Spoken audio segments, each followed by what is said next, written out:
아멘. 여러분, 은혜 안에 살아가고 계십니까? 아멘이십니까? 네, 주님의 놀라우신 은혜는 이 세상에 태어난 모든 이들은 하나님의 은혜 아래 살아가고 있는 것입니다. 태어나면서부터 부모의 보호 아래, 어머니의 그 태중에서 보호 가운데 있고, 또 태어나면서부터 젖을 빠며 또 그 인생의 때에 따라 근육에 힘이 생겨지고, 또 인생을 걸어가고 좋은 만남의 복과, 또 음식을 먹을 때는 어떻습니까? 우리가 곡물을 먹을 때는 어떻습니까? 그 농부가 1년 동안 수고하고 애쓰고 땀 흘리면서 가꾼 그 곡식을 우리가 먹지 않습니까? 우리 모든 삶이 누군가의 은혜고, 무엇보다도 이 모든 은혜를 더하시는 분이 하나님이신 줄 믿으시기 바랍니다. 우리는 이 은혜를 기억하고 그 은혜 가운데 살아야 하는 것이죠. 여러분, 하나님께서 내게 베풀어 주셨던 또한 특별한 은혜가 있으십니까? 성경에는 예수님께로부터 은혜 받은 사람이 참 많습니다.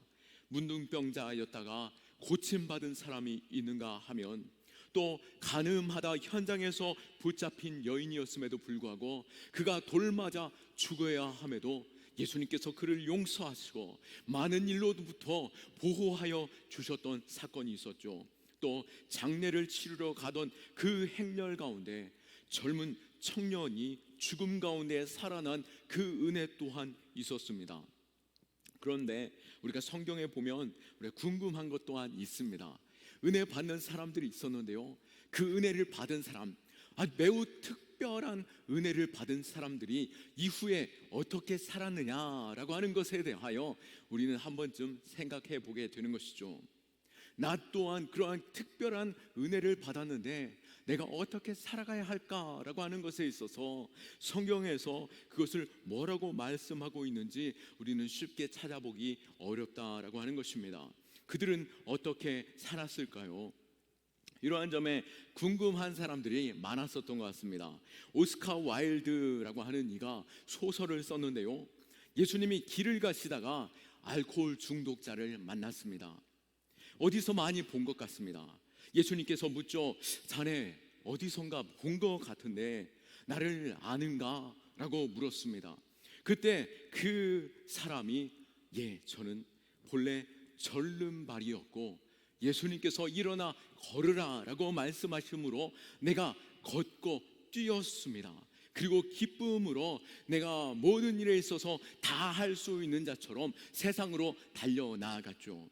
그런데 자네는 어찌 이렇게 알코올 중독자가 되었는가? 라고 물었을 때에 제가 절름발이로 있을 때는 사람들에서 구걸하면서 그들의 성전 앞에서 은혜를 입음으로 먹고 사는 데는 크게 지장이 없었습니다.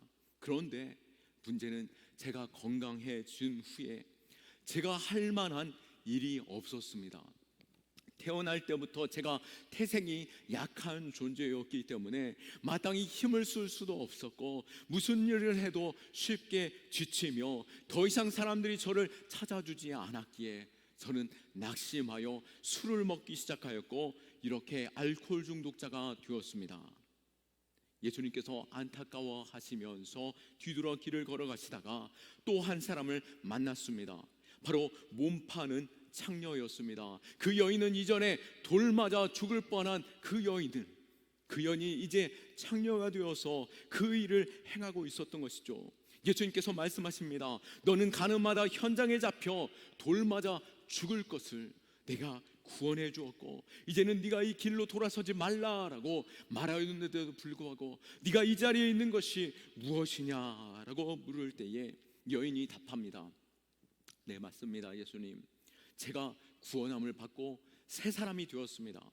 감사하면서 매우 삶을, 이전의 모든 삶을 청산하고 새롭고 기쁨으로 또 정결하게 살아가려고 하였습니다.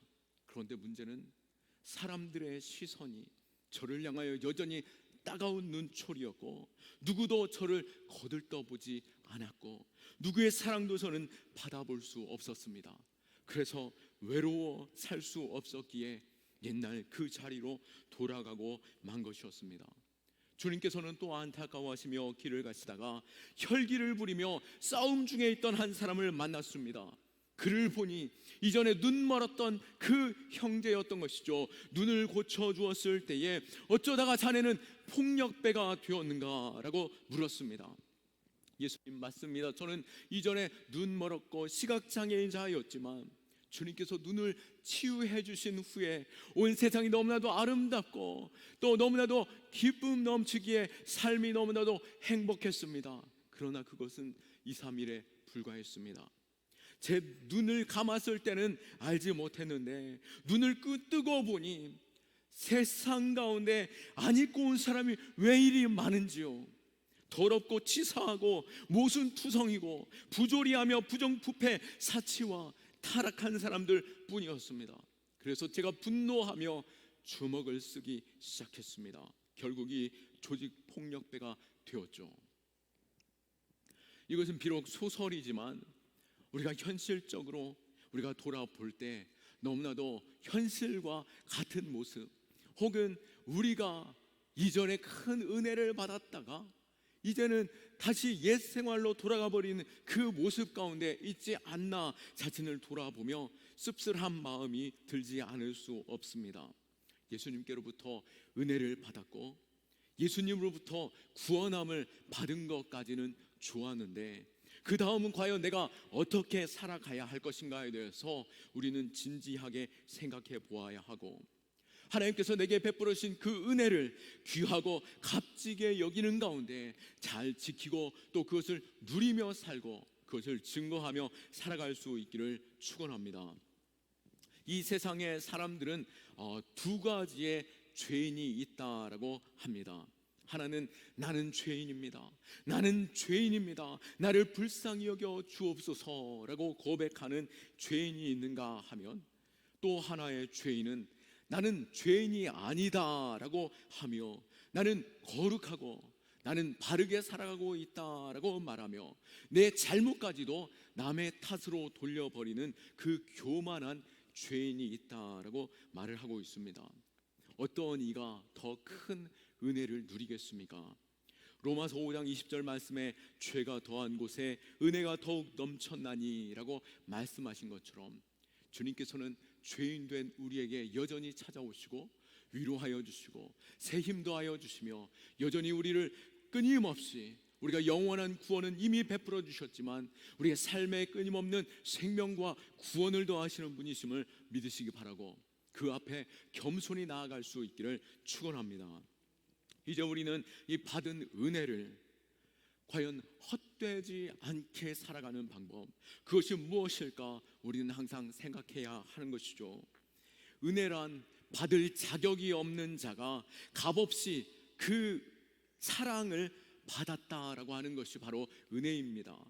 너무나도 큰 사랑, 받을 자격 없는 사람이 너무나도 큰 사랑을 받은 것, 그것이 나의 은혜인데요, 우리가 하나님께 받을 자격 없음에도 불구하고 나를 자녀 삼아 주셨고 그 은혜로 자리로 부르시는 가운데 영원한 나라의 소망과 또 이 땅 가운데 참된 은혜의 그 부요함을 누리게 하십니다.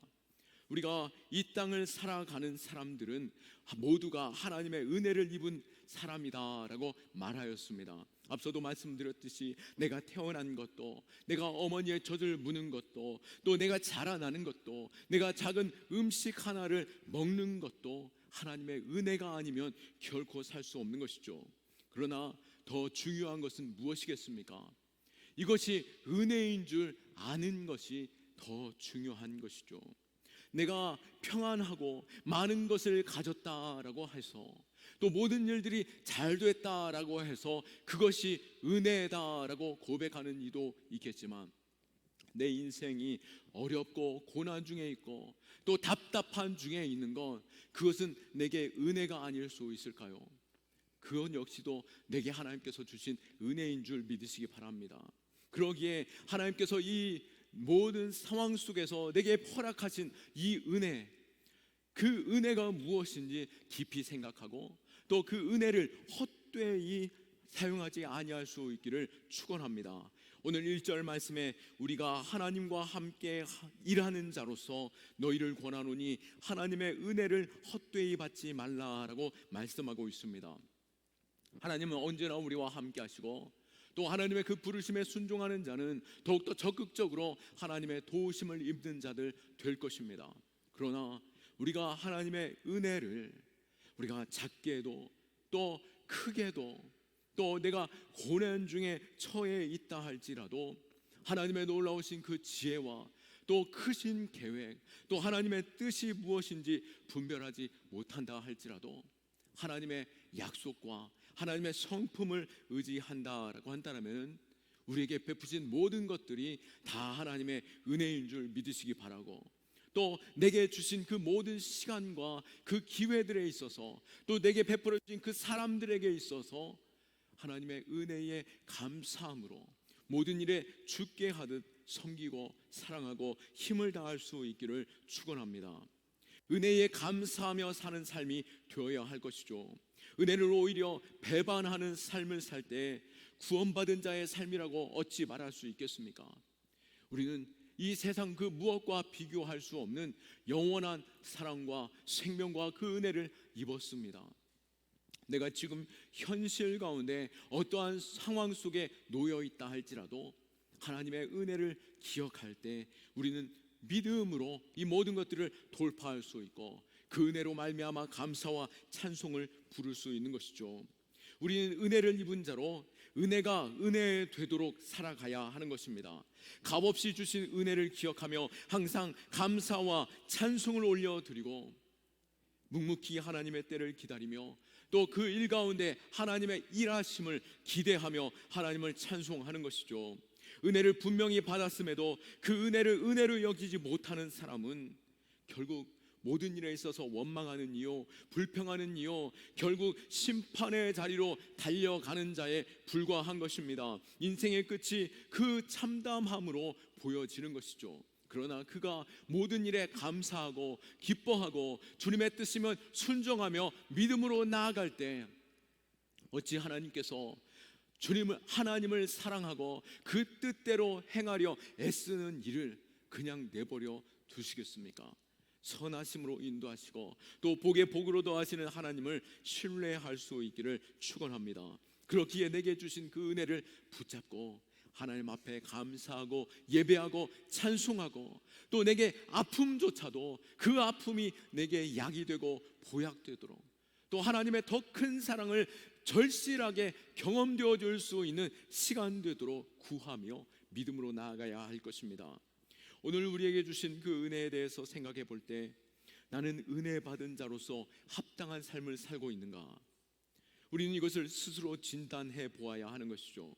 우리가 은혜를 받았다고 하면 그 은혜 속에서 깊으신 뜻을 알아야 하는 것입니다. 그리고 이 모든 순간순간이 다 은혜임을 감사해야 하는 것이죠. 2절 말씀에 보면 이르시되 내가 은혜 베풀 때에 너에게 듣고 구원의 날에 너를 도왔다 하셨으니 보라 지금은 은혜 받을 만한 때요 보라 지금은 구원의 날이로다. 아멘. 하나님의 구원은 결코 더 이상 빼앗기지 않는 구원이며 영원한 약속이 되는 줄 믿으시기 바랍니다.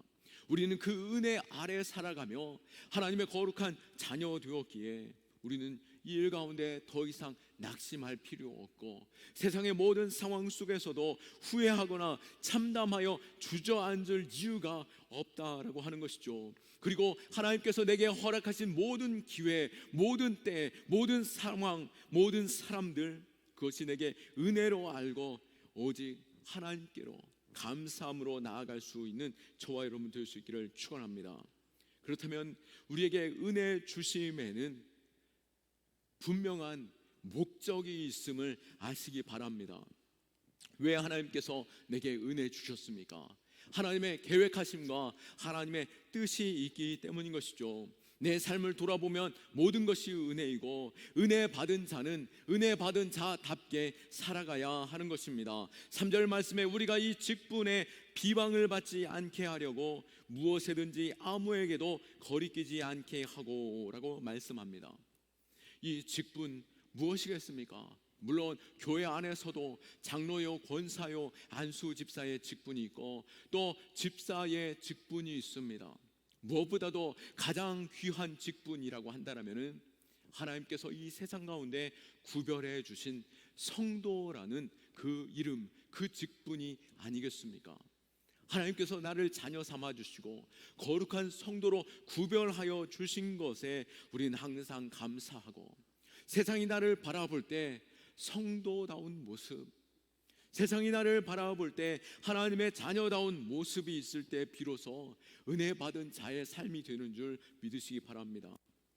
내가 당장 손에 쥐는 것이 없다 할지라도, 내가 당장 눈에 보이는 현실적으로 가질 수 있는 주머니를 채우고 배를 채울 만한 것이 없다라고 할지라도 하나님께서 나를 택하시고 내 아버지 되시는데, 내가 무엇을 먹는지, 무엇을 마시는지, 무엇을 입는지 관심 많으신 그 아버지께서 좋은 것 주시고 우리를 선으로 인도하심을 믿고 모든 상황 속에서 하나님께서 감사하고 또 믿음으로 받은 줄 알고 찬양하며, 또 내가 부족하다 할지라도 남들에게 나누고 사랑하며 힘을 다하여 주의 일에 감당할 수 있는 믿음의 통로 될 수 있기를 축원합니다. 우리 교회가 이제 이 결실의 계절, 이때에 우리가 지역에 하나님의 그 사랑을 흘려보내는 것에 있어서 우리가 더욱더 힘을 다할 수 있기를 원하고, 교회에서 지원하는 재정뿐만 아니라 전도회에서도 더욱더 힘을 다해 어떻게 섬길 수 있을까, 더 많은 이들에게 어떻게 사랑을 보일 수 있을까, 또 이 지역 가운데 이 경암교회 세우셨는데 이 지역에 어떻게 선하심으로 흘려보낼 수 있을까를 생각하며, 남들이 야, 하나님의 은혜 받은 교회구나, 은혜 받은 사람들이구나, 하나님의 복이 있는 통로구나, 주님을 바라볼 수 있는 그 통로가 될 수 있기를 축원합니다. 또한 우리 개인에게 있어서도 내게 베풀어 주신 은혜가 무엇입니까? 내가 머리가 좋습니까? 내가 그럼 좋은 머리로 사람들에게 지혜롭게 그 길을 안내하고 인도하며, 또 목소리가 좋습니까? 또 많은 이들에게 유익을 끼칠 수 있도록 아름다운 소리로 격려하고 위로하고 찬송하고, 무엇보다도 하나님께서 주신 그 은혜 하나님께 감사할 수 있도록 성가대에서 복된 찬송으로 높여 예배하고, 또 내게 건강을 허락해 주셨습니까? 또 내가 교회를 돌아볼 때 마음 가운데 안타까워하는 마음, 그 은혜를 주셨습니까? 여러 모양으로 섬기고 사랑하고 닦고 또 세워져 갈 수 있는 그 일에 섬길 수 있는 것, 그것이 바로 내게 베풀어 주신 그 은혜에 보답하는 삶이요, 하나님께서 그 은혜에 합당하게 살아가는 자의 삶이 되지 않겠습니까? 앞서도 말씀드렸듯이 부르심에는 분명한 목적이 있으십니다. 하나님께서 지금도 여전히 내게 생명 주셨고, 또 내게 가정 주셨고, 또 내게 직장 주셨고, 또 내게 만나게 하시는 그러한 사람들 주셨다라고 한다면, 그들이 곧 하나님의 복의 통로요, 은혜요, 또 이 일을 통해서 하나님의 놀라우신 일들과 위로와 격려를 더하심과 같이 내가 그들에게 어떻게 섬기며 사랑할 수 있을까, 하나님께서 내게 베풀어 주신 그 은혜 어떻게 갚아드릴 수 있을까를 생각하며 믿음으로 설 수 있기를 축원합니다. 또한 우리가 하나님의 은혜를 날마다 묵상하고 또 그에 합당하게 살려 한다라고 하면은 우리의 속 또한 변화되는 줄 믿으시기 바랍니다. 날마다 은혜가 더해지는 것이죠. 내 눈에 보여지는 것에 은혜가 임했을 때에, 내가 감사와 기쁨의 찬송이 있을 때에 내 마음의 변화, 내 마음의 풍족함 역시도 누릴 수 있는 은혜가 되는 것입니다. 그리고 내 마음이 변화될 때에 얼굴도 변화되게 되는 것이죠. 은혜 받은 사람들의 표정이 달라지고 주변에 싱글벙글하면서 당신 요즘에 뭐 달라진 것이 있어요? 라고 말할 때에 제가 신앙생활 시작했습니다. 예수님께서 나의 기도를 응답해 주셨습니다. 예수님께서 내게 말씀하여 주셨고 위로해 주셨습니다 라고 고백할 때에 우리의 모습이 곧 전도지가 되고 하나님의 형상을 보이는 통로가 되지 않겠습니까? 그래서 예수 믿는 사람이라면 늘 싱글벙글하는 것이 그 안에 있고, 무엇보다도 일부러 웃지 않아도 은혜가 넘침으로, 감사가 넘침으로, 위로가 넘침으로 우리에게서 그 모든 것들이 흘러 넘치게 될 줄 믿으시기 바랍니다. 은혜를 입으면 내가 서 있는 그 자리에 그 은혜 입은 사람으로서 끊임없이 흘러가고, 또 나로 인하여서 주변도 변화되어져야 하는 것이 당연한 것이죠. 왜요? 모든 것 위에 은혜가 덮어지기 때문인 것입니다. 그런데 어떤 교회에 이런 집사님이 있었습니다. 교회만 오면 찬송도 잘 부르시고 기도도 잘하시고 봉사도 열심히고 모든 일에 있어서 기쁨으로 헌신하는 한 여집사님이 있었는데요, 교회에서 전도하라라고 하니까 집에서 믿음 없는 남편을 어떻게든 끌고 오게 되었던 것입니다. 그러다가 이제 성화에 못 이겨서 남편이 약속을 하는데 한 달에 한 번은 그럼 내가 가줄게 라고 약속하게 되었습니다. 그런데 어느 날 이 남편이 교회를 오더라도 그냥 끊임없이 졸다가 가는 것입니다. 계속 눈을 감고 팔짱 끼고 앉아 있는 것입니다. 어찌 그게 은혜가 되고, 어찌 목사님에게 또 그게 보여질 때에 또 목사님 또한 긴장하지 않을 수 없지 않겠습니까? 그런데요, 이 아내가 정말 이 남편이 은혜 받기를 원해서 한 번은 이제 부흥 집회를 한다, 말씀 정말 귀하신 분이, 말씀 좋으신 목사님이 부흥회를 한다라고 하는 소식을 듣고 그 남편에게 한 달에 한 번이 아니라 이번 집회만은 꼭 와달라고, 내가 모든 것 다 섬겨드리겠다라고 하면서 데려오게 되었습니다. 그리고 더 은혜 받기 위해서 남편을 끌고 맨 앞자리로 가서 앉았던 것이죠. 그런데 어떻게 되겠습니까? 여전히 남편은 팔짱을 끼고 그 자리에서 잠을 자고 있는 것이었습니다. 이 부인이 옆으로 쿡쿡 찔러 보아도 또 그 남편은 전혀 요동하지 않습니다. 그러다가 돌아오면서 싸움이 벌어지게 되겠죠. 어쩌다가 당신은 어쩜 그럴 수 있냐, 나를 봐서라도 내 체면이 뭐가 되느냐라고 하면서 싸우게 되는 것이죠. 그러면서 당신도 은혜 받기 위해서 그 자리로 섰는데 당신은 언제쯤 은혜 받을 거냐고 한탄하면서 말하고 있었는데요, 남편이 묻습니다. 은혜 받는 것이 뭔데? 라고 물었습니다. 은혜 받는 것이 당신처럼 사는 것이 은혜 받는 거야? 라고 물었던 것이죠. 여인이 아무 말도 못하는데요, 내가 은혜 받는 것이 당신처럼 사는 것이라면 나는 은혜 받지 않겠소 라고 말한 것이었습니다. 무엇입니까? 바로 집 안에서 본이 되지 않고, 또 집 안에서 전혀 그 일들을, 아내로서의 그 일들을 감당하지 않고 어머니로서의 그 일을 감당하지 않기에, 또 집 안에서 하나님의 그 사랑, 그 은혜가 흘러가고 있지 않기 때문에 남편이 그 자리로 나오지 못하게 되는 것이죠. 어떻습니까? 우리가 은혜의 통로 되기를 원합니까? 내가 은혜 받은 자다라고 한다면 그 은혜가 더욱더 가치 있고 빛나는 보석과 같이 그들에게 전해지기 원하고, 그들이 우리의 빛나는 그 보석을 바라보며 더욱더 가치 있는 그곳으로 달려나올 수 있는 은혜의 통로 될 수 있기를 축원합니다. 그렇기에 우리는 은혜가 될 뿐만 아니라 우리가 은혜 위에 설 때에 하나님께서는 그 위에, 은혜 위에 은혜를 더하심을 믿으시기 바랍니다. 사도 바울을 보십시오. 사도 바울에게는 육체의 가시가 있었습니다. 갈라디아 교회에서 설교하다가 쓰러질 정도의 그는 매우 심각한 고통이었고 가시였던 것입니다.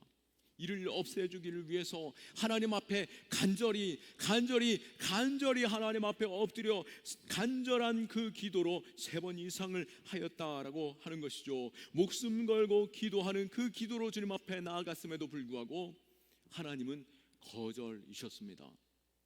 너의 은혜가 너에게 족하다라고 말씀하시면서 그 일에 있어서 거절하셨던 것이죠. 그렇지만 하나님께서는 이 거절하심을 통하여서 이 사도 바울에게 은혜를 더하여 주셨는데요, 네가 자고하지 아니하도록 항상 그 앞에, 하나님 앞에 감사하고 하나님 앞에 겸손하고 또 하나님의 능력을 구하는 자 될 수 있도록, 그를 통하여 하나님의 능력이 임하도록 그 고통을 허락하여 주셨다라고 하는 것입니다. 물론 병 고침은 받지 못했지만 누가라는 의사를 만나게 하심으로 항상 그와 동행하며 모든 위기 가운데 보호하여 주셨기에 그에게 맞는 그 은혜를 날마다 더하여 주시는 것처럼 우리에게 있어서 큰 가시, 넘지 못할 산이 있고 고통이 있습니까? 하나님은 내게 적당한 은혜를 더하여 주시고 또 그것조차도 나로 하여금 더 복으로 나아갈 수 있는 길이 되는 줄 믿고 겸손히 주의 뜻에 따라갈 수 있는 자 될 수 있기를 축원합니다. 결국 사도 바울이 삶의 간증으로서 이렇게 고백하죠. 고린도전서 15장 10절 말씀에 그러나 내가 나 된 것은 하나님의 은혜로 된 것이니 내게 주신 그의 은혜가 헛되지 아니하여 내가 모든 사도보다 더 많이 수고하였으나 내가 한 것이 아니요 오직 나와 함께 하시는 하나님의 은혜로다. 아멘. 내가 하는 것이 아닙니다. 내가 이것만 채워지면, 내가 이것만 해결되어지면, 내가 이것만 고침받으면 주의 일 할 수 있다라고 하지만 오히려 내가 그것이 없기에 하나님의 놀라운 능력이 나를 통하여 흘러갈 수 있음을 믿으시기 바라고, 우리의 부족함조차 주님 앞에 맡겨드리고 오히려 하나님의 능력이 그 부족함으로 인하여 임하여지는 줄 믿고 은혜 위에 은혜를 소망하는 가운데 믿음의 자리로 설 수 있기를 축원합니다. 내 은혜가 내게 만족이 됩니다 라고 사도 바울이 고백했던 것처럼 우리 역시도 겸손하게 주여 내 은혜가 내게 족합니다, 이 은혜 위에 날마다 은혜로 더하시는 하나님의 그 사랑에 내가 날마다 감격합니다 라고 고백하며 나아갈 때 현실이 아무리 어려워도 그것이 은혜가 되고 형통이 되고 더 놀라운 은혜 위에 은혜로 덮어지는 그 은혜를 누리게 될 줄 믿으시기 바랍니다. 그렇기에 하나님께서는 우리의 모든 연약함조차도 은혜의 통로 삼으시는 줄 믿으시기 바랍니다. 내가 뭐 할 수 있는데 저 아무것도 할 수 없어요. 나는 비록 연약한 자입니다. 내 상황을 볼 때 지금은 주의 일 할 수 없습니다가 아니라 오히려 약한 그때가 오히려 더욱더 능력 있는 자의 삶이 되는 줄 믿으시기 바랍니다. 오늘 본문 9절에서 10절 말씀에도 사도 바울은 소중한 그 고백을 전하고 있는데요, 우리 9절과 10절 말씀 함께 읽어볼까요? 자, 시작. 무명한 자 같으나 유명한 자요, 죽은 자 같으나 보라 우리가 살아있고, 징계를 받는 자 같으나 죽임당하지 아니하고, 근심하는 자 같으나 항상 기뻐하고, 가난한 자 같으나 많은 사람을 부요하게 하고, 아무것도 없는 자 같으나 모든 것을 가진 자로다. 아멘. 바로 하나님의 은혜가 있는 자들이 이러한 자들인 줄 믿으시기 바랍니다. 이것이 우리의 믿음의 고백되기를 원하고, 나의 연약함도 나의 없음도 또 나의 실패조차도 하나님께로 온전히 설 수 있는 믿음의 통로 될 수 있기를 축원합니다. 여러분은 어떤 직분을 가지고 계십니까? 장로입니까? 안수집사입니까? 권사입니까? 또 교회 안에 집사입니까? 무엇보다도 하나님이 나를 저 어둡고 절망적인 그 어둠의 자리에서 이끌어내셨고 하나님의 자녀 삼아주신 그 성도, 하나님이 나를 주목하여 지명하여 부르신 그 부르심에 우리가 순종하여 나온 만큼 하나님의 그 은혜를 날마다 누리고 또 우리가 더욱더 성숙한 은혜 받은 자로서 더욱더 그리스도를 닮아가고 우리의 삶을 통하여 그리스도가 더욱더 증거되어지는 믿음의 사람 될 수 있기를 예수 그리스도의 이름으로 축원합니다. 아멘. 우리 하나님께